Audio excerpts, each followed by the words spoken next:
आपको नजर आ गया, ये नजर नहीं आता। वहाँ लोगों को जब मैं बोलती हूँ तो 7 लोग दिखते हैं, कहते हैं आप थे कहाँ, आप थे कहाँ, उस कुर्सी में दिखता ही नहीं है।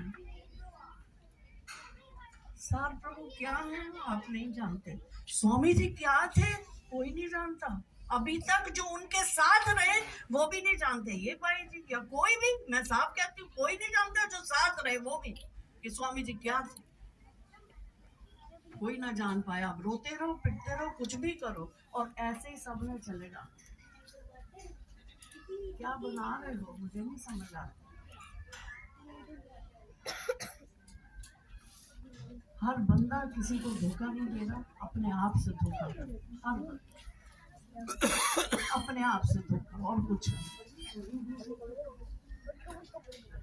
अगर मैं मन मेरा ये था कि मैं जो लोगों ने उत्तर लिखे हैं ना, मैं वो उत्तर लेके आऊं, आपके हवा निकल जाती है, एक एक रोम आपका तड़प जाता, मैं लोगों के उत्तर सुनाती कि लोगों ने उत्तर क्या लिखा। प्रश्न तो अलग बात है, कुछ प्रश्न दे रही हूँ, उनके उत्तर आप ईमानदारी से अवश्य लिखकर उसका स्वयं मूल्यांकन करें। किंचित भी हिचकिचाएं नहीं, उत्तर लिखने में जल्दबाजी भी ना करें, एक एक प्रश्न का सूक्ष्म चिंतन करें और फिर उत्तर लिखें। गुरुदेव हमारी माँ है, उन्हें हमारा सब पता है, तो माँ से कैसी शर्म कैसी पर्दादारी। प्रश्न 1, जीवन का एक एक क्षण होश पूर्वक जागरूक रहते हुए कैसे जीना चाहिए, इसकी पूर्ण रूपरेखा सत्संगों में आपको खूब मिलती रही, उसको व्यवहार में कितना उतारा आपने। क्या आप हर पल होश से जी रहे हो? सब बेहोश है, सब। एक सांस भी पूरी जायदाद दे देना ना तो एक सांस भी मिलने वाली नहीं है फालतू। आप हर क्षण कैसे होश में जी रहे हो, पहला ये।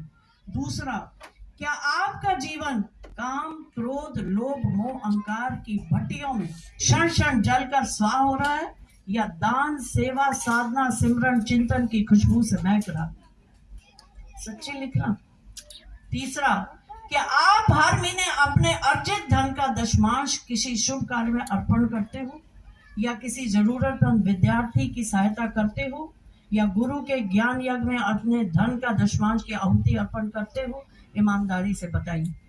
चौथा, क्या दिन के 24 घंटों में से उसका दशमांश आप ईश्वर आराधना में और मन का दशमांश ज्ञान चिंतन में लगा रहे हो? पांचवा, मालिक सदा अंग संग है, इस बात का अनुभव आपको होता है या चिंता बनी रहती है? छठवां, क्या आप इच्छा और आवश्यकता, सुनना, एक होती है इच्छा एक होती है आवश्यकता, समझ आ गया? आवश्यक कितना है और इच्छाएं कितनी है? क्या आप इच्छा और आवश्यकता के भेद को समझते हुए जीवन को विवेकपूर्ण रूप से जी रहे हो? आपने अपनी कितनी इच्छाओं की रस्सियां काटी हैं और अपने पास होने वाले फालतू के पदार्थों को वस्तुओं को जरूरतमंद से बांटा है? बताइए।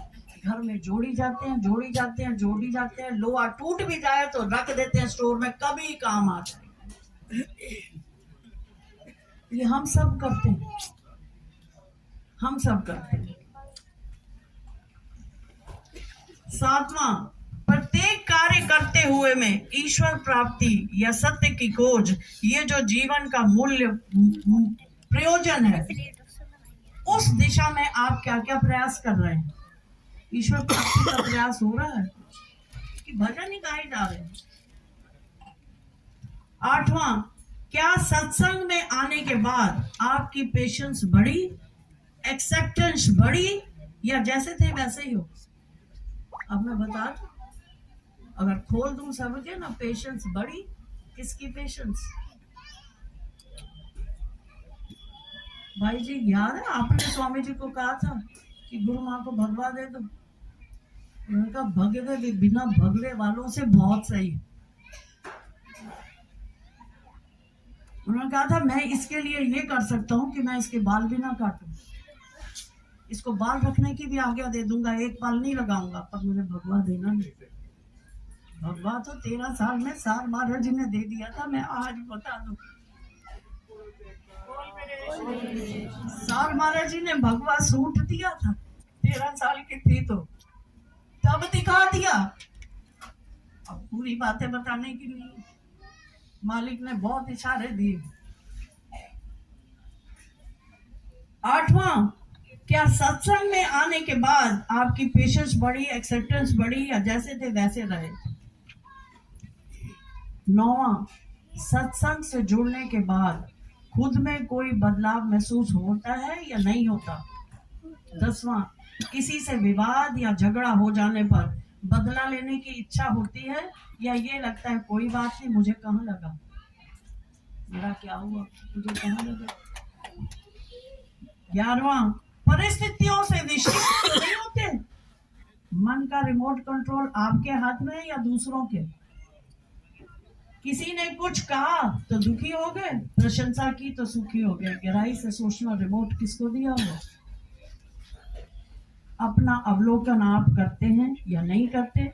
ये सत्संग में आए हो और गए, केवल आए और गए, सभी प्रश्नों के सही उत्तर सोचो और लिखो। इसी बहाने आप अपने मन का विश्लेषण कर पाएंगे कि इतना सत्संग सुनकर भी इस ज्ञान की रोशनी से जीवन अलौकिक क्यों नहीं हो रहा, क्यों अपने भीतर आत्मज्ञान का दिया नहीं जल रहा, कमी कहाँ और क्यों, कहाँ है कमी? अब पर्चा ले जाना, मुझे तुम्हारे उत्तर नहीं चाहिए। आप अपने उत्तर खुद लिख के ईमानदारी से लिख के देखना कि इनको कहाँ तक तुम कर रहे हो और कर क्या रहे हो। कितने साल, बहुत गई थोड़ी बची, कितनी रह गई बाकी? अब फिर गधे घोड़े कुत्ते बन के आएंगे कि क्या बनेंगे? जो हरकतें सब की। भाई साहब ने बोला कि मैंने देखा 7 प्रभु हंस रहे हैं। मैंने तो कुछ नहीं देखा, पर एक 7 प्रभु ही नहीं हंस रहे, गुरु महाराज जी भी हंस रहे हैं, दादा गुरु महाराज जी भी हंस रहे हैं, सिर्फ इस पर, इससे प्रसन्न होके जिसने ये मेला लगाया। मुझे याद है कि एक इसके लिए तारीफ नहीं है, इसकी भी कोई बड़प्पन नहीं है, वो चाहे तो आज ले ले वापस, जरा अहंकार करे तो सही, शुक्र करे नाक से लकीरें निकाले, नाक से लकीरें निकाले कि तूने मुझे चुना, तूने चुना, इसका कोई वो नहीं है। बोले करा बोले चुना, बहुत बड़ी बात है। इतना सा भी अहंकार किया ना तो सब गया। मालिक की बड़ी रहमत है, जिसको ये सेवा दे दे। मुझे भूलता नहीं है, जब पहले यहाँ पे मनाई थी बसंत, तो मैंने ये कहा था कि 5 जने ऐसा करना कि गुरु महाराज जी का जन्मदिन अपने अपने घर मनाना। किसी को भी याद हो तो बताना, मैंने कहा था कि नहीं, तुझे याद है? आप मैंने पहली बसंत में कहा था 5 जने, जरूरी नहीं कि इतनी शोशा से मनाओ, सिर्फ मेरे गुरु का जन्मदिन है, बसंत है, मैं भी मना रहा हूँ, आना। अपने बच्चों की मनाते हो कि नहीं मनाते? सब मजे से आ जाते हैं, और आते हैं तो कभी ये रीस करो कि मैं भी मनाऊं, मैं भी बुलाऊं, क्योंकि हमेशा महाराज जी कहते थे कि सतगुरु 19 संगत 20, जो संगत को घर बुलाता है वो अपने भला करता है। मुझे स्वामी जी कहते थे कि मैंने कहा स्वामी जी मैं हॉल बना, बड़ा टाइम घर में सत्संग होता रहा, 20वां साल 25 साल, मेरे सत्संग को 34वां साल चल रहा, 34वां साल जब मैंने शुरू किया। तो मैंने स्वामी जी से पूछा, पहले कुशल जी से पूछा, जब वो आए कि पीछे हॉल बना लो, उन्होंने भी आज्ञा नहीं दी मुझे कभी। फिर इनसे पूछा तो इन्होंने ऐसे कहा, तुझे कौन अक्कल दे, तेरे को ये नहीं पता तेरे घर संगत आके क्या कुछ बहा के ले जाती है, तेरे कौन से कर्म तेरे टूट रहे हैं, क्या बहा के ले जाती है, तुझे नहीं पता। तू कहती है बाहर हॉल बना ले, क्योंकि घर में जो घुसे कि इस घर से बाहर जाने का दिल ही नहीं करता, क्योंकि वाइब्रेशंस आपकी सारी वॉल्स में ऐसी हो जाती हैं कि आप सोच, सब कहते थे इधर इतनी शांति क्यों, इतना आनंद क्यों? आप लोग क्या कहते हो? ये बहुत बड़ी बात है। एक एक फूल जो लगाया है गुरु महाराज जी के नाम का, एक एक चीज जो उनके नाम की है, आपको पता है वो क्या दे रही है? जो मालिक का श्रृंगार करता है, मालिक उससे चौगुना हमारा श्रृंगार करता है, उससे चौगुना हमारा श्रृंगार करता है। ये उनका श्रृंगार नहीं अपना, वो तो वैसे अगर श्रृंगार उतार दो तो वो और सुंदर लगेंगे, इसलिए तो श्रृंगार करते हैं कि दिखे ही ना। उनका रूप देख ही कौन सकता है, इसलिए तो उनको हारों से ढक देते हैं, कौन देख सकता है। बस इतना ही कहना है, शायद मैंने ज्यादा कह दिया और अभी जितना कहा उससे 4 गुना बच गया। बहुत कुछ कह सकती हूँ मैं, फिर बारी ना देना, इसलिए मैंने इसको कहा था मुझे छेड़ना मत। इसको मैंने कहा था, कहता सार प्रभु बुलवाएंगे इसलिए जो आए बोलो। मैंने कहा सुन तो ले, मैंने क्या बोलना। कहता मुझे नहीं सुनना, मुझे पता है सार प्रभु बुलाएंगे। और मैंने लिख भी दिया कि मुझे छुड़वाया, फिर मैंने उसको छोड़ दिया जी। बहुत कुछ काटा, जितना मैंने किसके लिए मैंने मेहनत की, 4 कॉपियां भर के फाड़ दी।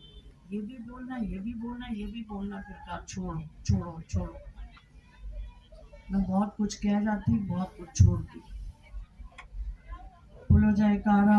बोल मेरे श्री गुरु महाराज की जय।